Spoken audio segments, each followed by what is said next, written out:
Hello and welcome to the literature student. So ഇന്ന് നമ്മൾ discuss ചെയ്യാൻ പോകുന്നത് ഡാലിയ കോഹൻ മോറിൻ്റെ Arab women writers a brief sketch എന്നതാണ്. സോ ആദ്യമേ ഡാലിയ കോഹൻ മോർ ആരാന്ന് നോക്കാം. ഡാലിയ കോഹൻ മോർ ഒരു ലിറ്റററി സ്കോളറാണ്. മിഡിൽ ഈസ്റ്റേൺ ബാക്ക്ഗ്രൗണ്ടിൽ നിന്നുള്ള ഒരാളാണ്. ആൻഡ് അവർ പഠിച്ചത് നെതർലാൻഡ്സിലും അതുപോലെ US-ലുമാണ്. അറബിക് ലാംഗ്വേജ് ആൻഡ് ലിറ്ററേച്ചറിൽ PhD കിട്ടിയിട്ടുണ്ട്. ജോർജ് ടൗൺ യൂണിവേഴ്സിറ്റിയിൽ നിന്നാണ് PhD കിട്ടിയിട്ടുള്ളത്. അതുപോലെ അവരൊരു award winning ഓഥറാണ്.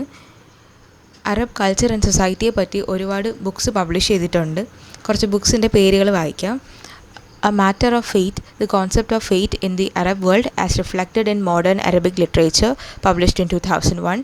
Arab Women Writers, An Anthology of Short Stories, 2005. Mothers and Daughters in Arab Women's Literature, The Family Frontier, 2011. And Fathers and Sons in the Arab Middle East, published in 2013. So ഈ ഒരു essay എന്ന് പറയുന്നത് Arab women writers and anthology of short stories ആ ഒരു വർക്കിലെ introduction ആയിട്ട് വരുന്ന ഒരു essay ആണ് നമുക്ക് പഠിക്കാനുള്ളത്. സോ ആ ഒരു വർക്കിലെ ഇൻട്രൊഡക്ഷനാണിത്. അതിൽ കുറച്ച് ഇമ്പോർട്ടൻറ്റ് പോയിൻറ്റ്സ് നോക്കാം. സോ അറബ് വേൾഡിലുള്ള ആ ഒരു വിമൺ എന്ന് പറയുന്നത് അവർ ആ ഒരു പാസ്റ്റ് ഹാഫ് സെഞ്ച്വറി നോക്കുമ്പോഴത്തേക്ക് അവർ ഒരുപാട് ഫിക്ഷൻ പ്രൊഡ്യൂസ് ചെയ്യുന്നതായിട്ട് കാണാൻ പറ്റുന്നുണ്ട്. അതുപോലെ പറയുന്നുണ്ട് അറബ് ലിറ്റററി ട്രഡീഷന് അതിൻ്റേതായിട്ടുള്ള നറേറ്റീവ് ടൈപ്സ് ഉണ്ടായിരുന്നു. എന്നിരുന്നാൽ പോലും ഈ ഷോർട്ട് സ്റ്റോറിയും അതുപോലെ നോവലും എന്നൊക്കെ പറയുന്നത് വെസ്റ്റിൽ നിന്ന് അഡോപ്റ്റ് ചെയ്തെടുത്ത ജോൺറേസാണ്. സോ അവരത് അഡോപ്റ്റ് ചെയ്തത് ലേറ്റ് 19th അതുപോലെ ഏർലി 20th സെഞ്ച്വറീസിലാണ്. അതുപോലെ അൽ നഹദയുടെ കാര്യം പറയുന്നുണ്ട്. അൽ നഹദ എന്ന് പറയുന്നത് അറബിക്കിലെ കൾച്ചറൽ റിവൈവലിനെയാണ് പറയുന്നത്. അതുപോലെ ഈ ഒരു ഷോർട്ട് സ്റ്റോറി എമേർജ് ചെയ്ത് വന്നതോടുകൂടി തന്നെ ആ ഒരു അറബിക് പ്രസ്സിൻ്റെ ഡെവലപ്മെൻറ്റിനെയും അതുമായിട്ട് ക്ലോസ്ലി കണക്റ്റഡ് ആണ് എന്നാണ് പറയുന്നത്. അതുപോലെ വേൾഡ് വാർ സെക്കൻഡിൻ്റെ ടൈമൊക്കെ ആയപ്പോഴത്തേക്ക് മിക്ക അറബ് കൺട്രീസിനും പൊളിറ്റിക്കൽ ഇൻഡിപെൻഡൻസ് കിട്ടുകയും അവർ പൊളിറ്റിക്കൽ ആൻഡ് സോഷ്യൽ റിഫോംസ് നടത്തുകയും അവിടുത്തെ വിമൻ്റെ കണ്ടീഷൻ ഇമ്പ്രൂവ് ആവുകയും ചെയ്തു. അതുപോലെ തന്നെ അവർക്ക് എഡ്യൂക്കേഷൻ പ്രൊവൈഡ് ചെയ്യുകയും അതുകൊണ്ട് തന്നെ അവരുടെ ലിറ്ററസി ലെവൽ ഉയരുകയും അവർക്ക് പുതിയ എംപ്ലോയ്മെൻറ്റ് ഓപ്പർച്യൂണിറ്റീസ് കിട്ടാനുള്ള ആ ഒരു സാധ്യത കൂടുകയും ചെയ്തു. അതുപോലെ പബ്ലിക് ലൈഫിലുള്ള വിമൻ്റെ പാർട്ടിസിപ്പേഷൻ ഇൻക്രീസായി. അതുപോലെ ലിറ്ററേച്ചറിൻ്റെ കേസ് വരുമ്പോഴത്തേക്ക് വിമൺ പണ്ടുണ്ടായിരുന്നത് ആ ഒരു ലിറ്റററി പ്രൊഡക്ഷൻ്റെ ബാക്ക്ഗ്രൗണ്ട് അല്ലെങ്കിൽ മാർജിൻസിലാണ് ഉണ്ടായിരുന്നത്. അതിൽ നിന്നും അവർ സെൻറ്ററിലോട്ട് വരാൻ തുടങ്ങി. അതുപോലെ മോഡേൺ അറബിക് ലിറ്ററേച്ചറിൽ അവർ കോൺട്രിബ്യൂഷൻസൊക്കെ കൊടുക്കാൻ തുടങ്ങി. അതുപോലെ ഫിക്ഷൻ എന്ന് പറയുന്നത് വിമൻ്റെ സെൽഫ് എക്സ്പ്രഷൻ്റെയും അതുപോലെ സോഷ്യൽ ക്രിറ്റിസിസത്തിൻ്റെയും ഒരു പവർഫുൾ ആൻഡ് പോപ്പുലർ വെഹിക്കിളായിട്ട് മാറി. അതുപോലെ ആ ഒരു ലാസ്റ്റ് ഹാഫ് സെഞ്ച്വറി നോക്കുമ്പോഴത്തേക്ക് ആ ഒരു ആർട്ട് ഓഫ് സ്റ്റോറി ടെല്ലിംഗ് എന്ന് പറയുന്ന സംഭവത്തിനെ അറബ് വിമൻ റൈറ്റേഴ്സ് ഭയങ്കരമായിട്ട് ഉയർത്തുകയും അതുപോലെ അവർ പുതിയ പുതിയ തീംസും ഫോംസും ടെക്നിക്സും ഒക്കെ തന്നെ കൊണ്ടുവന്നു. ആ പയനിയർ ഓതേഴ്സിൽ പ്രോമിനൻ്റ് ആയിട്ടുള്ള ആൾക്കാരുടെ പേരാണ് മെയ് സിയാദ പാലസ്തീനിൽ നിന്നുള്ള, അതുപോലെ ഈജിപ്തിലെ സുഹൈർ അൽ ഖലമാവി, അതുപോലെ സിറിയയിലെ ഉൽഫത്ത് അൽ ഇദ്ലിബി. സോ ആ ഒരു റീസെൻറ്റ് ഡീക്കേഡ്സിൽ നോക്കുമ്പോഴത്തേക്ക് അറബിക് ലിറ്റററി സീനിൽ വിമൻ്റെ പ്രസൻസ് നമുക്ക് കാണാൻ പറ്റുന്നുണ്ട്. പക്ഷേ എന്നിരുന്നാലും മെയിൽ ഓതേഴ്സിനെ വെച്ച് കമ്പയർ ചെയ്യുമ്പോൾ ഫീമെയിൽ ഓതേഴ്സ് വളരെ കുറവാണ്. ആൻഡ് അതുപോലെ തന്നെ ഈ ഫീമെയിൽ ഓതേഴ്സ് ഈ അറബ് സൊസൈറ്റിയുടെ എല്ലാ സെക്ഷൻസിനെയും റെപ്രസെൻ്റ് ചെയ്യുന്നില്ല. ഈ ഒട്ടുമിക്ക ഫീമെയിൽ റൈറ്റേഴ്സും വരുന്നത് മിഡിൽ അതുപോലെ അപ്പർ ക്ലാസ്സിൽ നിന്നാണ്. അതുപോലെ അവർക്ക് എഡ്യൂക്കേഷൻ കിട്ടിയിട്ടുണ്ട്. പക്ഷേ ആ ഒരു വേൾഡ് ഡെവലപ്പ് ചെയ്തുകൊണ്ടിരിക്കുന്നത് കൊണ്ട് തന്നെ ഇല്ലിറ്ററസി ഭയങ്കരമായിട്ട് വൈഡ് സ്പ്രെഡായിട്ട് നിൽക്കുകയാണ്. ഒട്ടുമിക്ക വിമണിനും എഡ്യൂക്കേഷൻ ഇല്ല. അതുപോലെ ആ ഒരു ഡെയിലി ലൈഫിൻ്റെ ഹാർഷ് റിയാലിറ്റീസിലൊക്കെ ആയിട്ട് നിൽക്കുന്ന വിമണാണ് അവിടെ ഉള്ളത്. സോ ഈ ഒരു കോണ്ടെക്സ്റ്റിൽ വിർജീനിയ വുൾഫിൻ്റെ വേർഡ്സ് ഭയങ്കര റെലവൻ്റ് ആണ്. വിർജീനിയ വുൾഫ് പറഞ്ഞിട്ടുണ്ട്, a woman must have money and a room of her own if she is to write fiction. Fiction എഴുതണം എന്നുണ്ടെങ്കിൽ സ്വന്തമായി പൈസയും അതുപോലെ തന്നെ എഴുതാനൊരു സ്പേസും ഉണ്ടാവണം എന്നാണ് വുൾഫ് പറഞ്ഞിട്ടുള്ളത്.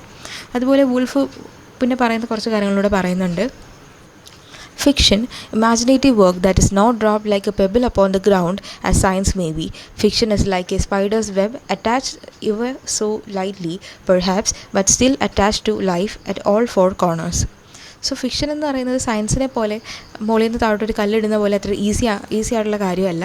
അതുപോലെ ഫിക്ഷൻ എന്ന് പറയുന്നത് ഒരു സ്പൈഡർ വെബ് പോലെയാണ്. സ്പൈഡർ വെബ് എന്ന് പറയുന്നത് 4 കോർണേഴ്സിലും അറ്റാച്ച്ഡ് ആയിരിക്കും, പക്ഷേ അത്ര ടൈറ്റ്ലി ആയിട്ട് അറ്റാച്ച്ഡ് അല്ല. ഭയങ്കര പെട്ടെന്ന് പൊട്ടിപ്പോകാവുന്ന ഒരു കൈൻഡ് ഓഫ് അറ്റാച്ച്മെൻ്റ് ആണ്. പക്ഷേ അത് 4 കോർണേഴ്സിലും അറ്റാച്ച് ചെയ്യപ്പെട്ടിട്ടുണ്ട്. സോ അതുപോലെയാണ് ഫിക്ഷൻ എന്നാണ് പറയുന്നത്. അതുപോലെ ഈ അറബ് വുമൻ റൈറ്റേഴ്സ് വരുന്നത് പ്രിവിലേജ്ഡ് ആയിട്ടുള്ള സോഷ്യൽ ബാക്ക്ഗ്രൗണ്ടിൽ നിന്നായതുകൊണ്ട് തന്നെ അവരുടെ ഫിക്ഷണൽ വർക്കിൻ്റെ അകത്ത് സൊസൈറ്റിയിലെ പുവറർ ക്ലാസ്സിലുള്ള വിമൻ്റെ പ്രശ്നങ്ങൾ ഒന്നും തന്നെ അവർ നോക്കുന്നില്ല. അതുപോലെ തന്നെ അവർക്ക് വേണ്ടി ഒരു റിയലിസ്റ്റിക് സൊല്യൂഷൻസ് ഒന്നും പ്രൊവൈഡ് ചെയ്യാൻ ഇവർക്ക് പറ്റുന്നില്ല. ഒരുപാട് ക്രിയേറ്റീവ് റൈറ്റേഴ്സൊക്കെ ഉണ്ടെങ്കിൽ പോലും വളരെ കുറച്ച് പേർക്ക് മാത്രമേ ആ ഒരു റൈറ്റിങ്ങിലോട്ട് എൻ്റയറായിട്ട് ഡെഡിക്കേറ്റ് ചെയ്യാൻ പറ്റുന്നുള്ളൂ. സോ അവരെ ആ ഒരു റൈറ്റിങ്ങിൽ നിന്നും പിൻവലിക്കുന്ന കുറച്ച് കാര്യങ്ങളുടെ പേരുകൾ പറയുന്നുണ്ട്. ഫാമിലി ഒബ്ലിഗേഷൻസ്, അതുപോലെ അവർക്ക് വേറെ ഫുൾ ടൈം ജോബ്സ് കാണാം, ഫിനാൻഷ്യൽ പ്രഷേഴ്സ് കാണാം. സോ അതുപോലെ അറബ് വേൾഡിൽ വരുമ്പോഴത്തേക്ക് ഫിക്ഷൻ എന്ന് പറയുന്ന ഒരിക്കലും ഒരു പ്രൊഫഷനായിട്ട് കൺസിഡർ ചെയ്തിട്ടില്ല. എന്ന് പറഞ്ഞാൽ ഒരാൾക്ക് പൈസ സമ്പാദിക്കാൻ വേണ്ടി ഫിക്ഷൻ ഒരിക്കലും യൂസ് ചെയ്യത്തില്ല. അതിന് കുറച്ച് എക്സാമ്പിൾസ് പറയുന്നുണ്ട്. നഗ്യൂബ് മഹ്ഫൂസ് എന്ന് പറയുന്നത് നൊബേൽ പ്രൈസ് ലോറിയേറ്റ് ആണ്. സോ അദ്ദേഹത്തിന് റിട്ടയർമെൻറ്റ് വരെയും അദ്ദേഹം ഈജിപ്തിൻ്റെ മിനിസ്ട്രി ഓഫ് കൾച്ചറിൽ സിവിൽ സെർവൻ്റ് ആയിരുന്നു. ഇനി പറയുന്നത് വിമൻ റൈറ്റേഴ്സിൻ്റെ പേരാണ്. നവൽ അൽ സാദ്വി, അവർക്ക് ഒരു ഡുവൽ കരിയറാണ് ഉണ്ടായിരുന്നത്. ഫിസിഷ്യൻ ആയിരുന്നു, അതുപോലെ റൈറ്റർ ആയിരുന്നു. പിന്നെ റാദ്വ അഷോർ, അതുപോലെ സുഹേർ അൽ ഖലമാവി, ലത്തിഫ അൽ സയാദ്, ഇവരൊക്കെ യൂണിവേഴ്സിറ്റി പ്രൊഫസേഴ്സ് ആയിരുന്നു. ആലിയ മൗണ്ടോ, ഫൗസിയ റാഷിദ്, മോണ റഗബ്, ഫാദില അൽ ഫറൂഖ്, ഹാദിയ സെയ്ദ് എന്നൊക്കെ പറയുന്ന ജേർണലിസ്റ്റ് ആയിരുന്നു. അതുപോലെ റംസിയ അബ്ബാസ് അൽ റിയാനി എന്ന് പറഞ്ഞ കരിയർ ഡിപ്ലോമാറ്റ് ആയിരുന്നു. സോ ഇവരൊക്കെ ഇവരുടെ ലിറ്റററി ആക്ടിവിറ്റീസൊക്കെ കണ്ടക്ട് ചെയ്തുകൊണ്ടിരുന്നത് അവരുടെ ഡ്യൂട്ടീസിൻ്റെ സൈഡിലായിട്ടായിരുന്നു. കാര്യം ഇവർ വൈഫായിരുന്നു, മദേഴ്സായിരുന്നു, അതുപോലെ വർക്കിംഗ് വുമൺ ആയിരുന്നു. ആൻഡ് പിന്നെ പറയുന്നൊരു പോയിൻ്റുണ്ട്, എക്കണോമിക് ഫ്രീഡം ഇൻ്റലക്ച്വൽ ഫ്രീഡം കൊടുക്കണം എന്നില്ല എന്ന് പറയുന്നുണ്ട്. അതുപോലെ അവരുടെ റൈറ്റിംഗ് കരിയറിൽ അവർ ഒപ്പോസിഷൻസ് ഫേസ് ചെയ്യുന്നുണ്ട്. അറബ് വുമൻ റൈറ്റേഴ്സ് അവരുടെ വർക്ക്സിന് ആരും പബ്ലിഷ് ചെയ്യുന്നില്ല, അല്ലെങ്കിൽ അവരുടെ വർക്ക്സിന് ഒരു റീഡർഷിപ്പ് ഉണ്ടാക്കിയെടുക്കുക എന്നൊക്കെ പറയുന്നത് ഭയങ്കര ഡിഫിക്കൽട്ടായിട്ടുള്ള കാര്യങ്ങളായിരുന്നു. ഇനി കുറച്ച് റൈറ്റേഴ്സിൻ്റെ എക്സ്പീരിയൻസും അവരുടെ കാര്യങ്ങളാണ് പറയുന്നത്. ആദ്യത്തേത് നവൽ അൽ സാദ്വി. സോ അവരുടെ first work of non fiction publish ചെയ്യുന്നത് 1972 ആ വർക്കിൻ്റെ പേര് വിമൻ ആൻഡ് സെക്സ് എന്നതാണ്. സോ ആ ബുക്കിൽ ഒരുപാട് ടാബൂസിൻ്റെ കാര്യങ്ങളാണ് പറയുന്നത്. ഫീമെയിൽ സെക്ഷുവാലിറ്റി, വെർജിനിറ്റി, സർക്കംസിഷൻ, അതുപോലെ ക്രൈംസ് ഓഫ് ഓണർ, ഇങ്ങനത്തെ കാര്യങ്ങളാണ് അതിൽ ഡീൽ ചെയ്യുന്നത്. സോ ഈ ഒരു ബുക്ക് പബ്ലിഷ് ചെയ്ത ശേഷം അവിടെ ഭയങ്കര പ്രശ്നങ്ങളുണ്ടാകുകയും അവർ ഈജിപ്തിലെ director general of health education ആയിരുന്നു, ആ പോസ്റ്റിൽ നിന്ന് ഡിസ്മിസ് ചെയ്യുകയൊക്കെ ചെയ്തു. അതുപോലെ പല അറബ് കൺട്രീസിൽ അവരുടെ ബുക്ക് ബാൻ ചെയ്യുകയും ചെയ്തിട്ടുണ്ടായിരുന്നു. അടുത്തത് ലൈല ബാലബാക്കി, അത് ലെബനൻ എന്ന് പറയുന്ന സ്ഥലത്തുള്ള റൈറ്ററായിരുന്നു. സോ അവരുടെ കളക്ഷൻ ഓഫ് ഷോർട്ട് സ്റ്റോറീസിൻ്റെ പേരാണ് a spaceship of tenderness to the moon, publish ചെയ്തത് 1963 ആൻഡ് ഈ ഒരു ബുക്ക് എന്ന് പറയുന്നത് ഭയങ്കര ഒബ്സീനാണ്, അല്ലെങ്കിൽ പബ്ലിക് മൊറാലിറ്റിയെ എൻഡേഞ്ചർ ചെയ്യുന്നു എന്നൊക്കെ പറഞ്ഞ്, അതുപോലെ അവരുടെ ഷോർട്ട് സ്റ്റോറീസിൽ കുറച്ച് ഇറോട്ടിക് ഡിസ്ക്രിപ്ഷൻസൊക്കെ തന്നെ ഉണ്ടായിരുന്നു. സോ ഇങ്ങനെയൊക്കെ പറഞ്ഞ് അവരെ തളർത്തിയത് കൊണ്ട് തന്നെ അവർ ആ ഒരു ഫിക്ഷൻ പബ്ലിഷ് ചെയ്യുന്ന കാര്യമേ നിർത്തി. അതുപോലെ സുഹൈർ അൽ ടാൽ ഓഫ് ജോർദാൻ, സോ അവരും ഭയങ്കരമായിട്ട് ട്രോമാറ്റിക് എക്സ്പീരിയൻസ് ഫേസ് ചെയ്യേണ്ടി വന്നു. അവർ പബ്ലിഷ് ചെയ്ത ഷോർട്ട് സ്റ്റോറിയാണ് ദ ഗാലോസ് എന്ന് പറയുന്നത്. സോ ഇതിൻ്റെ അകത്ത് ഒരു സറിയലിസ്റ്റിക് ഡെപ്പിക്ഷനാണ് ചെയ്യുന്നത്. ഒരു ഹാങ്മാൻസ് ന്യൂസിനെ ഹ്യൂജ് ഫാലസ് ആയിട്ടാണ് ഡെപ്പിക്റ്റ് ചെയ്യുന്നത്.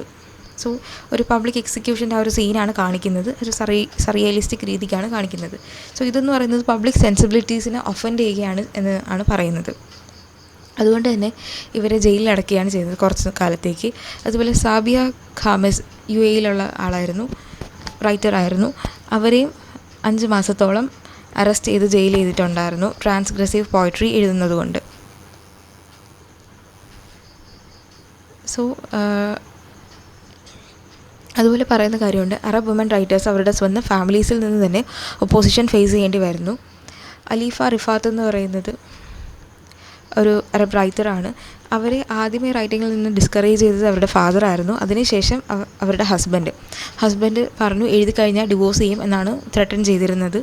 ആൻഡ് അയാളുടെ മരണശേഷം മാത്രമേ അവർക്ക് ഫ്രീ ആയിട്ട് എഴുതാൻ പറ്റിയിരുന്നുള്ളൂ. അതുപോലെ നവൽ അൽ സാദി, ഞാൻ നേരത്തെ പറഞ്ഞൊരു റൈറ്ററാണ്. അവർ 2 ഹസ്ബൻഡ്സിനെ ഡിവോഴ്സ് ചെയ്തു, കാരണം അവർ ലിറ്റററി ആക്ടിവിറ്റീസ് ഒന്നും സമ്മതിക്കാത്തത് കൊണ്ട്. അപ്പം നമ്മുടെ ഡാലിയ കോഹൻ മോർ ഇതിൽ പറയുന്ന കാര്യമുണ്ട്, ഒരു വിമൻ്റെ റൈറ്റിംഗ് കരിയർ ഷെയ്പ്പ് ചെയ്യുന്നതിന് ക്രൂഷ്യൽ റോള് പ്ലേ ചെയ്യുന്നത് വീട്ടിലുള്ള ആൾക്കാരാണെന്ന് പറയുന്നുണ്ട്. അതിൽ മെയിനായിട്ടും വരുന്നത് ഫാദേഴ്സും ഹസ്ബൻഡ്സും ആണെന്ന് പറയുന്നുണ്ട്. അതുപോലെ യൂസഫ് അൽ ഷറൂണി എന്ന് പറയുന്ന all the the 1002nd night എന്ന് പറയുന്ന ബുക്കിൻ്റെ അകത്ത് ഒരു കാര്യം പറഞ്ഞിട്ടുണ്ട്. സോ മിഡിൽ ഈസ്റ്റേൺ ആ ഒരു സ്ഥലത്തെ മാൻ എന്നൊക്കെ പറയുന്നത്, സോ അവർ വിമണിനെ ആ ഒരു പബ്ലിക് ലൈഫിലോട്ട് കൊണ്ടുവരുന്നതുകൊണ്ട് അവർക്ക് ബുദ്ധിമുട്ടൊന്നും തന്നെ ഇല്ല. സോ കാരണം അവർക്ക് ഫാമിലിയുടെ എക്സ്പെൻസ് സ്പ്ലിറ്റ് ചെയ്ത്, മീൻസ് ഒരാൾക്കൂടെ ഇൻകം ഉണ്ടെങ്കിൽ ഫാമിലിയുടെ എക്സ്പെൻസ് സ്പ്ലിറ്റായി പോകുമല്ലോ. സോ അത് വിചാരിച്ച് അവർക്ക് കുഴപ്പമില്ല. പക്ഷേ അവർക്ക് നമ്മുടെ വിമണിന് ഒരു ഇൻഡിപെൻഡൻ്റ് ആയിട്ടുള്ള സോഷ്യൽ എക്സിസ്റ്റൻസ് കിട്ടാൻ വേണ്ടി മാൻ ഒരിക്കലും സമ്മതിക്കുന്നില്ല. അതുപോലെ വീടെന്ന് പറയുന്ന ഒരു സെക്കൻഡറി ഒക്കുപ്പേഷനായിട്ട് കണക്കാക്കാനും മാൻ സമ്മതിക്കുന്നില്ല. സോ മെയിനായിട്ടും ഇതിൽ പറയുന്ന കാര്യമെന്ന് പറയുന്നത്, man still asserts that home is women's domain. വിമൻ്റെ ഡൊമൈൻ എന്ന് പറയുന്നത് ഹോമാണ് എന്നാണ് മനുഷ്യർ പറയുന്നത് എന്നാണ് ഇതിൻ്റെ അകത്ത് പറയുന്നത്. അതിനുശേഷം സോഷ്യോളജിസ്റ്റ് ആയിട്ടുള്ള ഫാത്തിമ മെർനിസിയുടെ കാര്യം പറയുന്നുണ്ട്. സോ അവരുടെ എക്സ്പീരിയൻസ്, ഒരു മൊറോക്കൻ വുമൺ എന്ന രീതിക്കുള്ള അവരുടെ എക്സ്പീരിയൻസ് പറയുന്നുണ്ട്. അവർ റൈറ്റിങ്ങും അതുപോലെ അനാലിസിസും ആണ് യൂസ് ചെയ്തിരുന്നത്. അവരുടെ കൾച്ചറിൽ അത് മെയിലായിട്ടുള്ള ആൾക്കാർ യൂസ് ചെയ്യുന്ന സംഭവങ്ങളായിട്ടാണ് കൺസിഡർ ചെയ്തിരുന്നത്. അതുപോലെ മെയിൽ യൂസ് ചെയ്യുന്ന 2 ടെററിസ്റ്റ് ടാക്ടിക്സിനെ പറ്റി പറയുന്നുണ്ട്. അതിൽ ആദ്യത്തേത്, what you are talking about is an imported idea. നിങ്ങൾ സംസാരിക്കുന്നത് ഒരു ഇമ്പോർട്ടഡ് ആയിട്ടുള്ള ഐഡിയ ആണ് എന്ന് പറയുന്നുണ്ട്. സോ അതെന്ന് പറയുന്നത് കൾച്ചറൽ ഹെറിറ്റേജിനോടുള്ള ആക്സസിനെ ബേസ് ചെയ്തിട്ടാണ്. രണ്ടാമത്, what you are saying is not representative. So നിങ്ങൾ പറയുന്നത് റെപ്രസെൻറ്റേറ്റീവ് അല്ല, ഇതെന്ന് പറയുന്നത് സയൻസിനോടുള്ള ആക്സസിൻ്റെ ബേസിസിലാണ് പറയുന്നത്.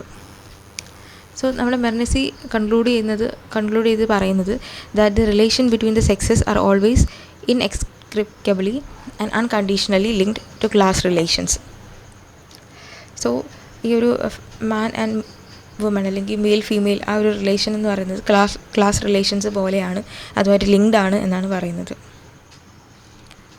അതുപോലെ തന്നെ വിമൻ റൈറ്റേഴ്സ് വരുന്ന ആ ഒരു ടൈം മുതൽ തന്നെ അവരുടെ പ്രസൻസ് ആ ഒരു മെയിൽ ഡോമിനേറ്റഡ് അറേനയിൽ അല്ലെങ്കിൽ ആ ഒരു മെയിൽ ഡോമിനേറ്റഡ് ഏരിയയിൽ അസേർട്ട് ചെയ്യണം എന്നുള്ളതാണ് അവരുടെ പ്രശ്നം. കാരണം ഓഡിയൻസ് ആണെങ്കിലും മെയിലാണ്, പബ്ലിഷേഴ്സ് ആണെങ്കിലും മെയിലാണ്, ക്രിട്ടിക്സ് ആണെങ്കിലും ലിറ്റററി ട്രഡീഷൻ എല്ലാം തന്നെ മെയിലാണ്. അവിടെ അവരുടെ പ്രസൻസ് അസേർട്ട് ചെയ്യണം എന്നതാണ് പ്രശ്നം. സോ സൽവ ബക്കർ എന്ന് പറയുന്നത് ഈജിപ്ഷ്യൻ ഓഥറാണ്. സോ അവർ അറബ് വുമൻ റൈറ്റേഴ്സ് ഫേസ് ചെയ്യുന്ന കുറച്ച് ടാസ്കുകളെ പറ്റി പറയുന്നുണ്ട്. മെയിനായിട്ടും അവിടുത്തെ ഇൻഡിവിജ്വൽസ് ഇല്ലിറ്ററേറ്റ് ആണ്, അതുപോലെ സൊസൈറ്റി ഭയങ്കര കൺസർവേറ്റീവ് ആണ്, അവിടുത്തെ വാല്യൂസ് സ്റ്റാറ്റിക് ആണ്. ദാറ്റ് മീൻസ് അവിടെ പണ്ട് മുതലേ ഫോളോ ചെയ്യുന്ന വാല്യൂസ് തന്നെയാണ് ഫോളോ ചെയ്യുന്നത്, അതിന് പ്രത്യേകിച്ച് മാറ്റമൊന്നും തന്നെ വരുന്നില്ല. അവിടെ ആരും തന്നെ വുമനെ റെസ്പെക്റ്റ് ചെയ്യുന്നില്ല.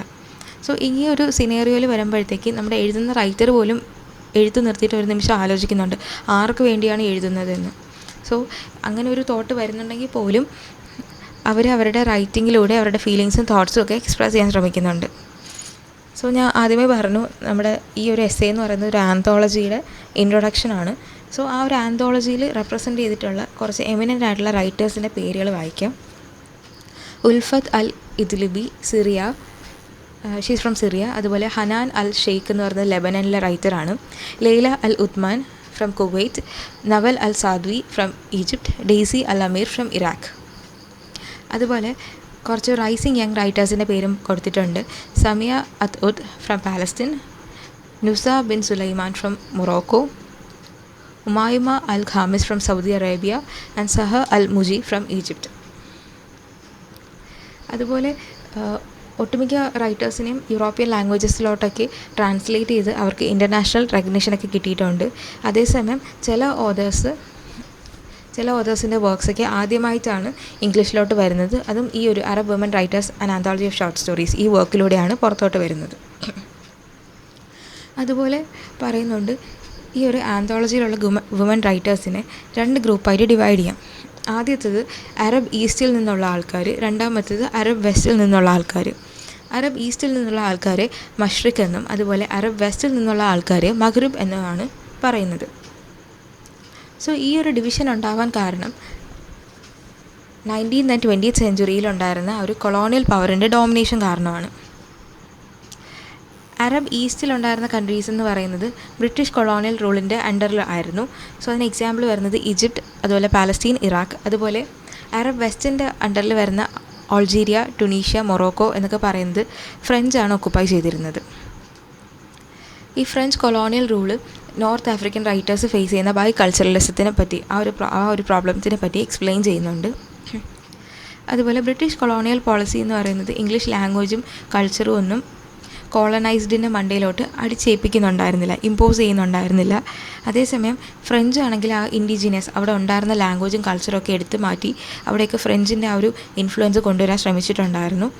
സോ ഇത് കാരണം ഉണ്ടായ ഒരു കാര്യം എന്ന് പറയുന്നത് പിന്നെ ഉണ്ടായ ഒരു ജനറേഷൻ ഓഫ് ഇൻ്റലക്ച്വൽസ് എന്ന് പറയുന്നത് ഫ്രാങ്കോഫോൺസ് ആയിട്ട് മാറുകയും അവരുടെ ലിറ്ററേച്ചർ ആണെങ്കിലും എല്ലാം തന്നെ എക്സ്പ്രസ് ചെയ്യുന്നത് ഫ്രഞ്ചിലായിരുന്നു.